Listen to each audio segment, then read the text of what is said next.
आपके घर में भी कोई खातून खाना है, वो सुबह ही नाश्ते की टेबल पे यकीनन आपसे ये सवाल करती होंगी कि आज खाने में क्या बनाऊं। And that's the biggest question and the most frequently asked question. ख़ास तौर पे एक ऐसा शख्स जिसको पूरे ख़ानदान की पसंद नापसंद को मद्देनज़र रखते हुए हर रोज़ खाना पकाना है। हो सकता है कभी किसी का कुछ ख़ास खाने को दिल चाह रहा हो, घर में कोई एक ऐसा फ़र्ज़ हो जो करेले नहीं खाता, जो सब्ज़ी नहीं खाता। ये प्लानिंग करते करते आप अक्सर घनचक्कर हो जाते हैं और यही वजह है कि हम देखते हैं कि जो हमारे शेफ़्स हैं, जो बड़े टैलेंटेड हैं, they come to our rescue. There are so many home based businesses और ख़ास तौर पे आज आपकी मुलाकात कराते हैं कि यंग शेफ़ से जो अभी भी पढ़ भी रही हैं, उनकी अपनी रेसिपीज़ हैं, but she is also turn that into a home based business. She in fact has her own cafe by the name of cafe भोजन। आज हमारे साथ मौजूद हैं शेफ़ कंवल। अस्सलाम वालेकुम कंवल। वालेकुम अस्सलाम। क्या हाल चाल है? मैं ठीक हूँ। इतनी छोटी सी हो कंवल, मुझे ये बताओ कि कब से खाना पकाने का शौक़ है? तुम चाइल्ड लेबर के तौर पे पका रही थी खाना? नहीं, चाइल्ड लेबर के तौर पे नहीं, शौक था मुझे काफ़ी टाइम से। हाँ। और मैं जब 1 क्लास में थी तब से मैं कुकिंग कर रही हूँ और उसी का शौक देखते हुए पापा ने बोला अगर आपको ज़्यादा शौक है तो इसको क्यों ना आप अपनी एज अ फील्ड आप इसको करें कंटिन्यू। तो मैंने कहा यस, अगर ये फील्ड है तो बहुत। कई दफ़ा जब लड़कियों को इतनी यंग एज में खाना पकाने का शौक़ होता है तो वो इंस्पायर्ड होती हैं घर में किसी से, या तो दादी से, नानी से या मदर से।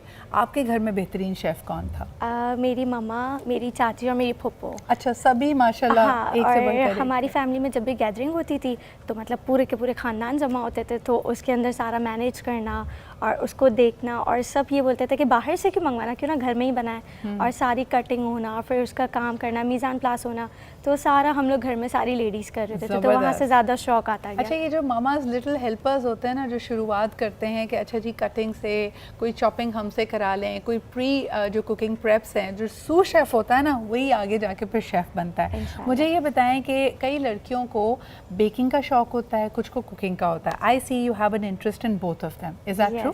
यस। और इसकी क्या वजह है? क्योंकि दोनों के अंदर ना, का आपका अंदर का हिडन टैलेंट आता है, शो होता है। और कुकिंग एक ऐसी चीज़ है जिससे आप कभी भी थक नहीं सकते हो, और स्पेशली आप उसको जब आप डिस्प्ले कर रहे होते हो, क्योंकि हम सबसे पहले अपनी आँखों से खाते हैं। सही है, हम लोग अपनी आँखों से देख के उसको इंस्पायर्ड होते हैं, तब हम वो फूड ट्राई करते हैं। अच्छा, बहुत सारी हाउसवाइफ इस वक्त तुमको देख के कह रही होंगी बेटा बनाना पड़ेगा ना जब रोज़ाना एक बड़े से ख़ानदान के लिए, बट माशाल्लाह you come from a big family. मुझे ये बताओ कि पोर्शंस किस तरह मैनेज करती हो? क्योंकि देखें 2 लोगों के लिए, 3 लोगों के लिए, या अगर हम मास्टर शेफ़ जैसे प्रोग्राम्स में देखें वहाँ तो सिंगल पर्सन सर्विंग के लिए बनाया जाता है।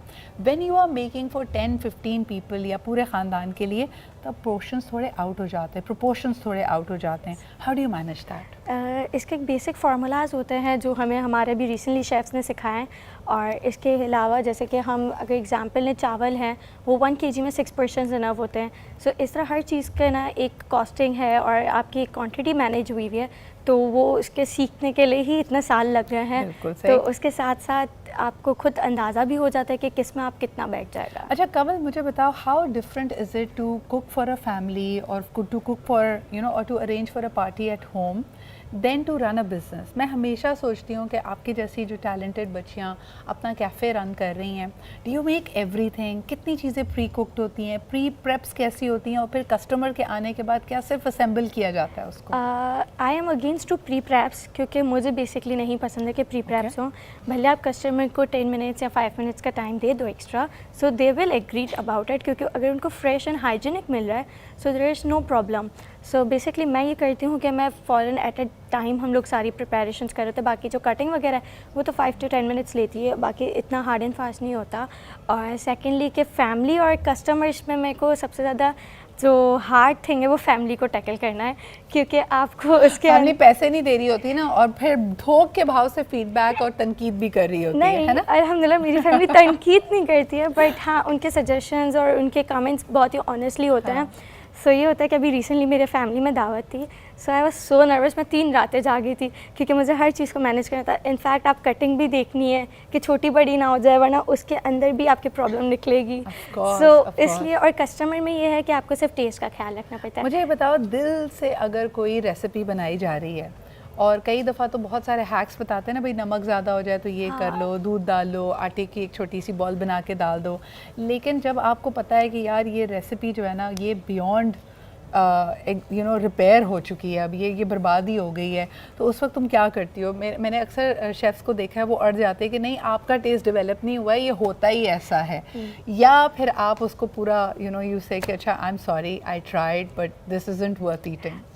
मैं जब बिज़नेस की फील्ड में आई थी तो मुझे सबसे पहले मेरे पापा ने एक जुमला सिखाया था कि customer is always right, what ever he से वट एवर दे से दे आर राइट। आपको एक्सेप्ट करना है, अगर वो बोल रहे हैं कि गलत है so accept it and repair it. नहीं बन रहा वो आप साइड पे रखो, वो आप खा लो, फेंक दो, डिस्कार्ड कर दो, जो करना कर दो, लेकिन आप उनको फ्रेश बना के दो। बिल्कुल सही। तो ये है कि मेरा भी अब ये आदत हो चुकी है कि अगर मैं कस्टमर के मुताबिक का टेस्ट नहीं हो पाता सो आई एक्सेप्ट इट एंड मैं उनको चेंज करके देती हूँ। अच्छा, और यानी कस्टमर भी तो अलग अलग तरह के होंगे। मैं यहाँ पे देख रही हूँ तुमने पास्ता बनाया है, I know that you do your own Limca, waffles भी बनाती हो, तो कुछ लोगों को उनका पास्ता बहुत सॉसी चाहिए, right? And the others prefer, मेरे जैसे लोग, कि अच्छा कम सॉस हो and I want the taste of the pasta to be there as well.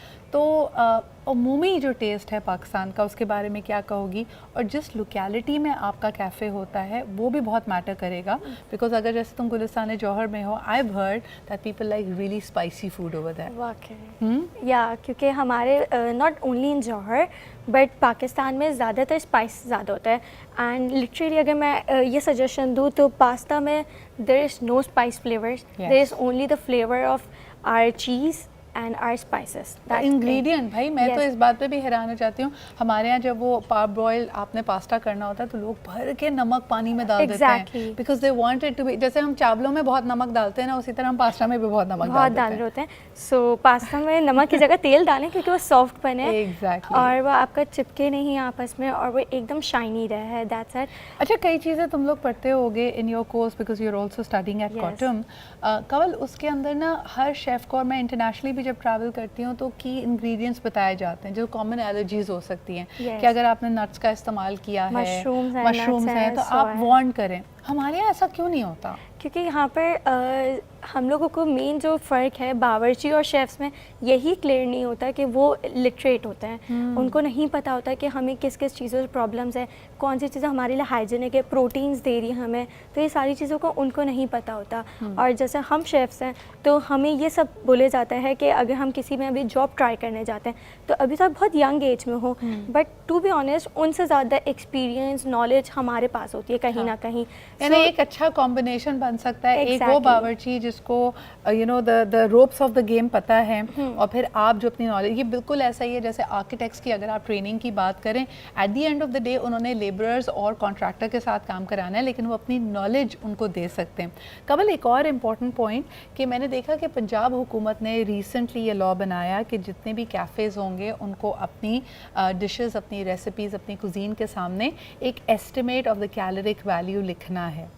ये अपने आप में एक बड़ा चेंज है जो हम इस रियलिटी को शायद फेस नहीं करना चाहते। हम नहीं जानना चाहते कि मेरी प्लेट ऑफ बिरयानी में 600 कैलोरीज हैं। वाकई में बहुत ज़्यादा होती है, क्योंकि हम लोगों के रिसेंटली कल ही हमारा कंपटीशन था डायबिटिक में, तो हमें उसमें ये बताया था कि अगर आपका if you are not a diabetic patient फिर भी आप अपनी डेली लाइफ में ऑयल का इस्तेमाल कम से कम रखें, नमक का, शुगर। हम नहीं हम फॉर एग्जांपल हम फिजी ड्रिंक को तो बुरा कहते हैं, हम कहते हैं जी एक ड्रिंक में 12 टीस्पून शुगर है, वी डोंट रियलाइज कि there is 5 teaspoons of sugar in your ketchup as well. और हमारे जितने भी इंग्रेडिएंट हैं, स्वीट इंग्रेडिएंट्स हैं, हमारे सॉसेस हैं, सिरप्स हैं, उसमें इतना शुगर होता है कि कोई हद नहीं।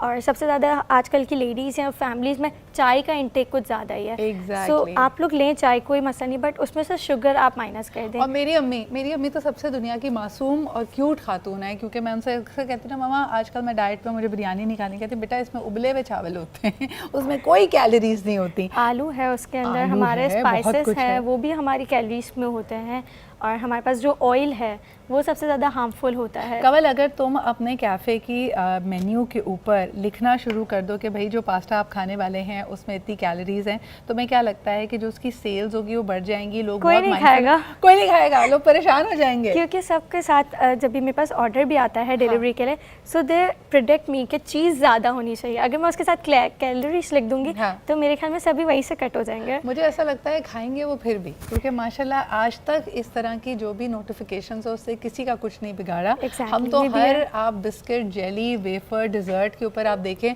लिखा हुआ होता है कि इसमें कितनी चीनी है, कितनी कैलोरीज है। We have never really paid attention, but I want to wish you all the very best of luck. आपसे बात करके बहुत मज़ा आया। अच्छा, मुझे एक आखिरी चीज़ ये बताओ कि cafe Bhojan, people can go in and have food over there, लेकिन कैन दे ऑल्सो ऑर्डर? और दूसरा, यानी होम डिलीवरी तुम करती हो, और दूसरा केटरिंग करती हो या नहीं करती हो? यस, हमारे इवेंट्स प्लानर्स भी होते हैं और हमारी डिलीवरी भी पॉसिबल है। और कैफ़े कबाइल के अपोजिट कराची यूनिवर्सिटी के साथ ही हमारा कैफेटेरिया है। बिल्कुल। और ज़्यादातर तुम्हारी क्लाइंटेल स्टूडेंट्स हैं या फैमिलीज यंग हैं? एज, यंग एज के लोग हमारी हैं। यूथ ज़्यादातर है, क्योंकि हमारा जो पूरा ग्रुप है वो सब मैनेज कर रहा होता है, तो हमारा पूरा ग्रुप ही यूथ है, तो हमारे ज़्यादा क्लाइंटेल्स जो होते हैं वो यूथ है। एंड फिर मिडनाइट में जो भी होते हैं वो सारे हमारे एंड हैव यू ऑलरेडी, आपने ब्रेक इवन कर लिया अपना बिजनेस, अब मुनाफे में चली गई हैं या अभी टाइम लगेगा? नहीं, वो तो जा चुके फ्रॉम द फर्स्ट डे। माशाल्लाह माशाल्लाह, ये देखिए ये होता है असल गुड। सपोर्ट फैमिली का अच्छा था, और सबसे ज़्यादा जो सपोर्ट था वो मुझे मीडिया से ज़्यादा मिला है। जैसे आप लोग जैसे इतने बड़े चैनल्स हैं, मुझे इनसे काफ़ी ज़्यादा सपोर्ट मिला है, और इसकी वजह से मुझे नहीं लगता कि मैं लॉस में गई होंगी। अच्छा, last question to you, covid के बाद बहुत सारे लोग घबरा गए थे, और हाल ही में जब डॉलर प्राइस बढ़ी तो जो 3 इंग्रेडिएंट्स की तुम बात करी हो, जिसमें चीज़ है, पास्ता है, कॉफ़ीज़ हैं, सिरप्स हैं, एसेंसेस वगैरह हैं, ये बहुत लोगों को एक्सपेंसिव पड़ने लगे। तुम्हें सोर्सिंग में मसला तो नहीं हुआ? देखिए, मैं ये बोलूँगी कि वक्त के साथ साथ आपको चलना पड़ता है। अब अगर महंगा हो चुका है तो हम उस पर रो नहीं सकते, हमें मूव ऑन करना ही करना है। सो आप अपने थोड़े से रेट्स बढ़ाएं और थोड़ी सी आप कॉस्टिंग को नॉर्मलाइज करें। थोड़ा सा प्लेट में खाना कम कर दें, है ना? नहीं, कुछ ना कुछ तो मैंने करें। अपनी सर्विंग कम नहीं की, मैंने उसको तरीके से उसको मैनेज करना सीखा। एंड मे बी क्या कहते हैं, क्लाइंटल्स बहुत अच्छे हैं मेरे, तो शायद मुझे उस वजह से इशू नहीं होता है। Very well, and mashallah, she is doing wonderful. Please do check out Cafe Bhojan on socials as well.